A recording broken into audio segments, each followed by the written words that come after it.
The zero step in marketing is knowing your target audience. If you don't know who you are focusing and who you are targeting, you are just wasting your money. Hello everyone, this is Matthew from Contenting Life. Today we are going to talk about target audience, how to define it, and what is the target audience. Think of this as your guide to the single most important aspect of marketing. Before you can sell anything, you need to know who you're selling to. This presentation will give you a clear framework for identifying, understanding, and connecting with your ideal customers. So we call it the audience blueprint. It's kind of a guide to mastering your market connection. We'll cover why it's crucial and how to do it effectively. So let's see what's a target audience. Many businesses make the mistake of trying to be everything to everyone. That approach is expensive and ineffective. A target audience is about moving from a shotgun blast to a laser-guided missile. It ensures your message, product, and budget are all focused on the people who are predisposed to care about what you offer. So it's a specific, well-defined group of people most likely to want your product. And for example, it's not everyone with it. We are not focusing on all of the human. We are focusing on something like marathon runners in their 30s who need lightweight, high-performance shoes. You see, it's a very specific definition of our target audience for an example brand. It's narrower than your target market.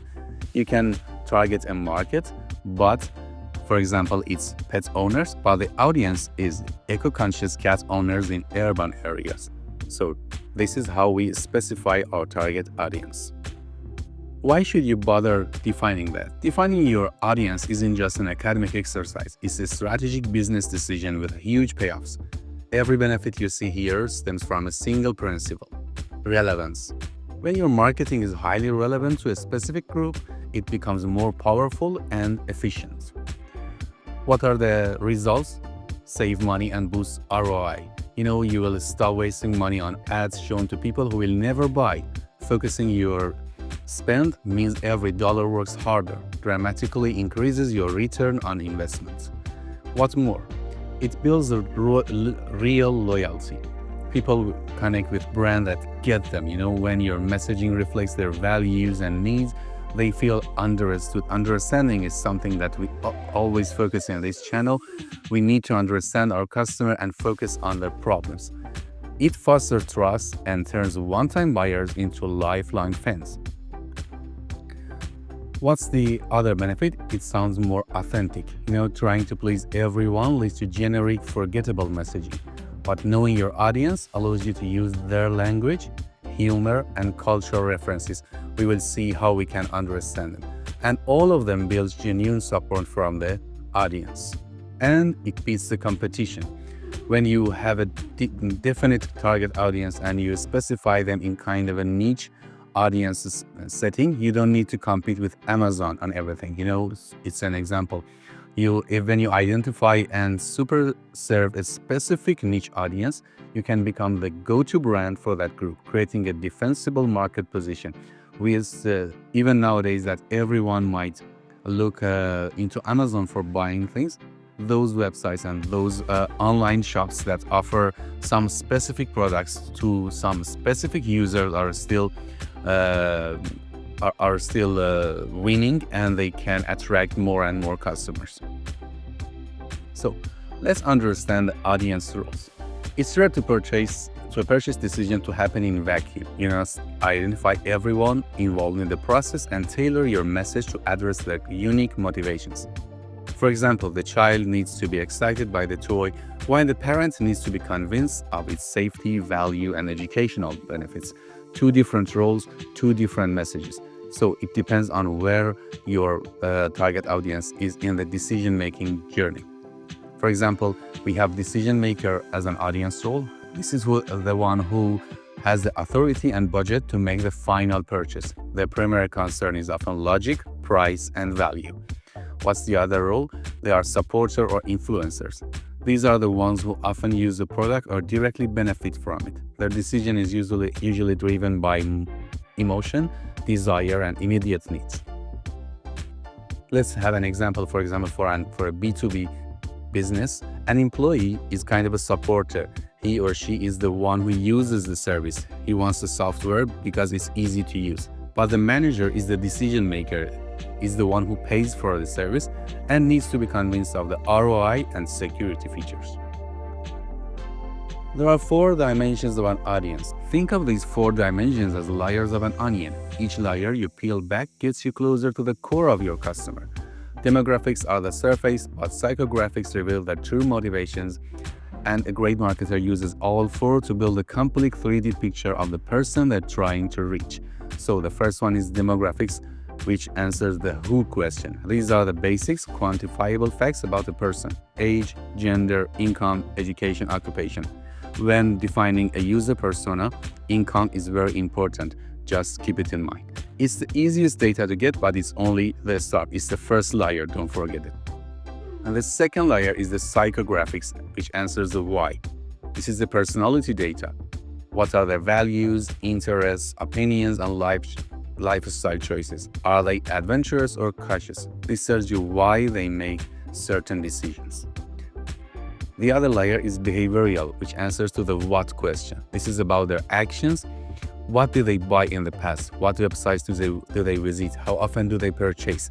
In this question, we sometimes ask, for example, in my own experiences, I used to ask what kind of social media they follow, what kind of pages they follow, even in their day-to-day following, not focusing on their needs. What is their day-to-day usage of social media? It shows what they actually do, not just what they say they do. And the last but not least layer is geographics. It answers to the where. Where are they located? You know, this question can be used as broad as a country or as specific as a zip code. Locations impact culture, climate, language, and local needs. If you're a local business, you have to answer these questions very carefully. Even if you are an international business, you have to know where most of your audiences are. So let's see how we can gather this information. It can be very hard to gather all of this information about the people we are going to target, but you have to be sure, but you have to be careful about it. You don't have to guess. The answers are all around you, waiting to be collected, you know. The key is to use a combination of research methods. For example, relying only on surveys gives you numbers without stories. Relying only on interviews gives you stories without scale. So you have to combine them for a complete, accurate picture. Survey questionnaires are very useful. They're great for getting lots of quantitative data quickly. You can use tools like Google Forms or SaveMonkey to ask about demographics and preferences. You can reward your potential customers or reward your current customers to answer some surveys and questionnaires, and it can give you lots of useful information for the beginning. Another source is interviews and focus groups. You can have lots of rich qualitative why data in here. For example, a 30-minute conversation can yield more insight than a 1,000-person survey. If you gather some of those who are volunteering to answer your questions, you can get lots of qualitative data from them. The other very valuable source is using your own customer data. For example, if you are an established business and you have a history of selling, your CRM and sales history are gold mine. For example, you can find who are your best current customers. And what is important here, you have to look for patterns in their demographics and behavior, somehow combine them and integrate this data to your surveys and extract useful insight from that. And web and social analytics are other good sources. For example, Google Analytics and social media insights show you exactly what content resonates, which part of your content was working better, and where your audience comes from, and other data that you can measure for defining your target audience. And competitor analysis, you can look at your competitors' social media followers and reviews, who loves them and why. You can learn a lot about market they are serving or failing to serve. This part can be done very well in the next phases of developing your content strategy or marketing strategy. We will talk about it in our next videos about how to write your content strategy. Let's gather all of this data and create a persona. You know, raw data is hard to work with. A buyer persona transfers that data into a relatable character that your entire team can rally around. When someone asks, would marketing marry like this feature?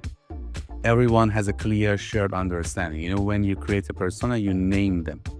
It prevents teams from designing for themselves and keeps the focus squarely on the customers. We use this persona in our content calendars and marketing calendars as well. A persona, what is a persona? It's a detailed, semi-fictional character you create to represent your ideal customer based on real research. You should give them name, photo, job title, goals, and challenges. And all of the members in the marketing team, and especially in the content marketing team, should know these guys very well, should somehow live with them and know them when they want to develop content for them. For example, you can write challenge. One of them can be Marketing Mary, a 35-year-old manager struggling with team productivity.